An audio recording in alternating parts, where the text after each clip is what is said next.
السلام عليكم ورحمة الله وبركاته. معانا فيديو النهارده يا جماعة، فيديو طريف من العيار التقيل زي ما احنا بنسميه يا جماعة. ان شاء الله رب يعجبكم الفيديو ده ولينا ردة فعل قوية جوه الفيديو اخر الفيديو. بس انا سايب لكم الرأي يا جماعة، تقولوا رأيكم فيه ايه عشان احنا يهمنا كل آراء الناس يا جماعة.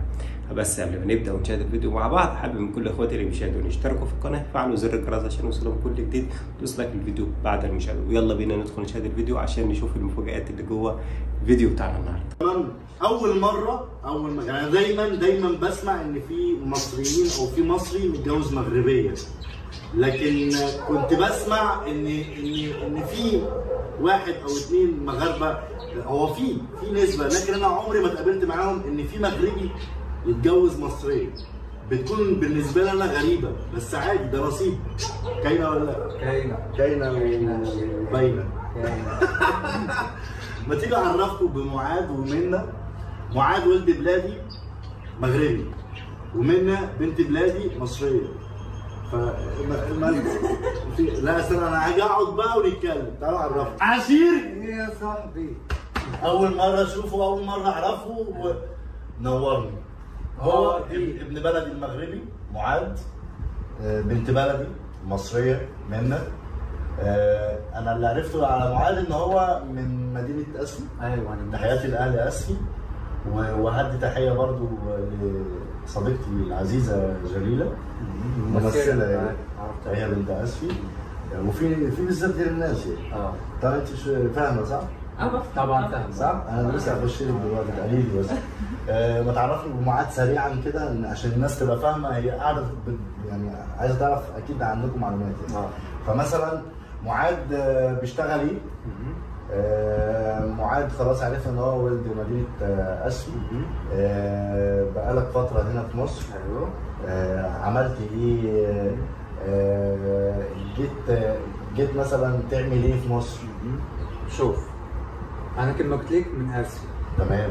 ولكن سكنت بزاف من دول في المغرب، منهم مكناس، مراكش، قنيطره، العيون، الصويره. العيون عميله.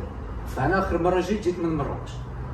من مراكش يعني؟ انت جاي من مراكش على هنا؟ انا جيت هنا كما كيقولوا باغي ندير بعض الفورين بحال كروان. ولع الدنيا. انا جيت باش نشوف مصر. طبيعي انه اي واحد في المغرب باغي يجي يشوف مصر. بلد جميله وبلد السياحه. وجيت اشوف نفس الوقت من يعني هو ضرب عصفورين بحجر، قال لي اجي اتفسح واخطب بنت ام الدنيا واتكل على الله. ايوه. هتخطب ولا تتجوز بس؟ هتخطب بس. عملنا الخطوبه وبنفكر دلوقتي فين هنعمل الفرح. انا ان شاء الله نعمل فرح هنا ونعمل هناك. انا اللي جاي متاخر معلش. طيب من يعني انت كترت معايا يا صاحبي، بلغت شويه بقى نشوف البلاد يعني. حشومه رحشومه يعني. كي جاتك الدرجه المغربيه مع معاذ ازاي يعني؟ اتعاملتوا مع بعض بقالكم ما شاء الله فتره. اطربيني، كلمي مصر ما تتكسفيش. انت بتعرفي تفهمي المغربي؟ انا بفهم المغربي كويس. وبتعرفي تتكلميه بقى دلوقتي ولا؟ مش قوي يعني، انا شويه كده بعرف اسير في الكلام، بس ان انا اتكلم جمله لوحدي كبيره لسه شويه. هو بيعلمني. هو بيعلمني. وانت حابه حاجه زي كده؟ جدا. انا بعشق اللهجه المغربيه، بعشقها. بنت الله، بالنسبه لي من احلى اللهجات، بحب اسمعها. احنا دايما زمان كانوا نسمع مثلا مغربي او تونسي او جزائري، تحس ان احنا عشان احنا ما كانش عندنا اراده ان احنا نفهم او لانها صعبه كنا نريح دماغنا. لكن دلوقتي ما شاء الله يعني كدرجه مغربيه، كمطبخ مغربي، ك بدا ينتشر عندنا هنا في مصر. فالحمد لله. وانا بالنسبه لي بدات اعمل اللي عليا، والحمد لله لحد ما بدات اوصل على قد ما بقدر. قول لي. دي تسمع راب مغربي.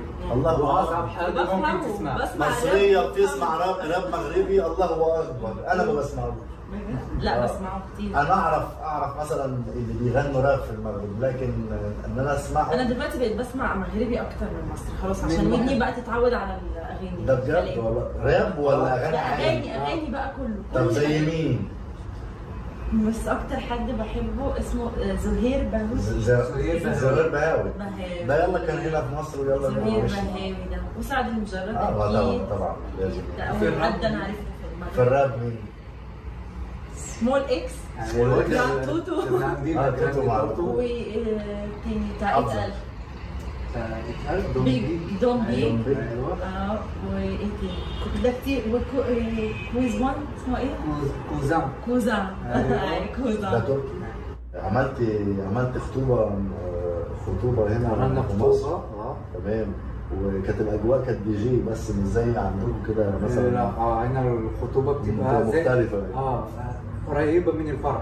ايوه. حلة تقول فرح. هبقى احط لكم جزء كده من الخطوبه بتاعتهم نبقى نشوف شكلهم كان عامل ازاي. انا وفي لبست فرق. قفطان. كانت لابسه قفطان في الخطوبه بتاعتها يعني. المصريه كانت لابسه قفطان في الخطوبه بتاعتها. ودي كانت اجمل حاجه حصلت لي في اليوم. هو جابه لي وهو جاي. ده انت بتعيرها؟ لا لا. عشان البسه في اليوم ده.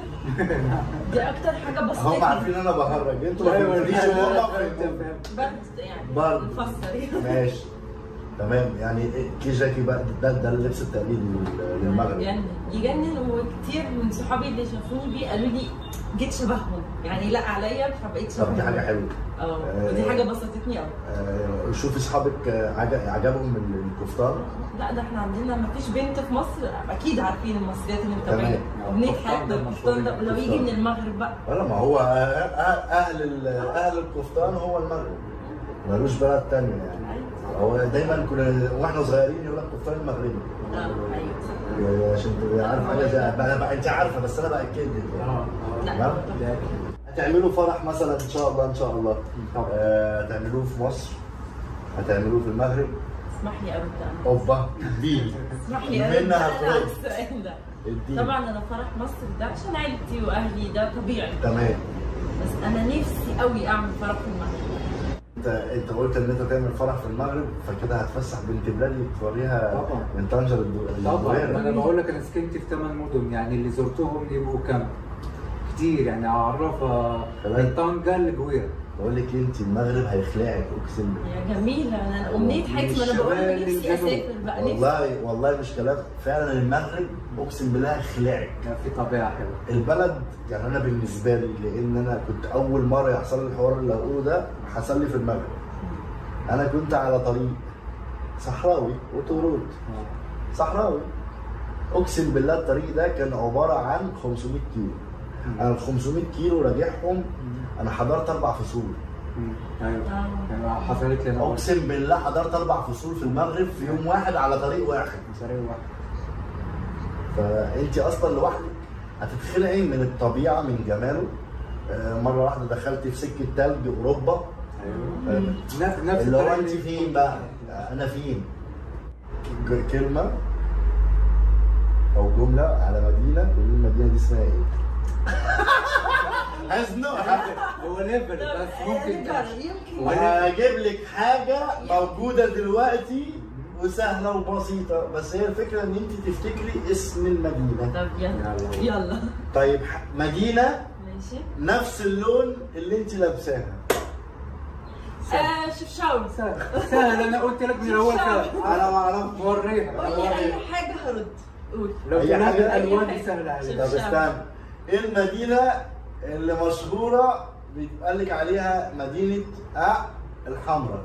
مراكش. مراكش. طيب انت حافظه المدن؟ حافظه ان هم جنب بعض وكده ولا حاجه؟ يعني عارفه دي مثلا في النص، دي على الشمال شويه، دي طيب هنجرب معاها يا جماعه. بس معلش. ممكن وممكن يعني. لا عادي. انا اديك العذر. اديني 3 مدن في الشمال سهله. طنجة. ايوه. تطوان. ايوه. ثانية هقول حاجة. بس لا هقول حاجة. سيبها تقول. انا والله ما اعرف. انا معكم الفيديو بتاعنا النهارده انتهى. قدمنا لكم حلقه مميزه، حلقه جميله جدا. ان شاء الله يا رب نتقابل في فيديوهات تانية كتير تعجبكم. في نهايه الفيديو حابب اقول لكم سلام.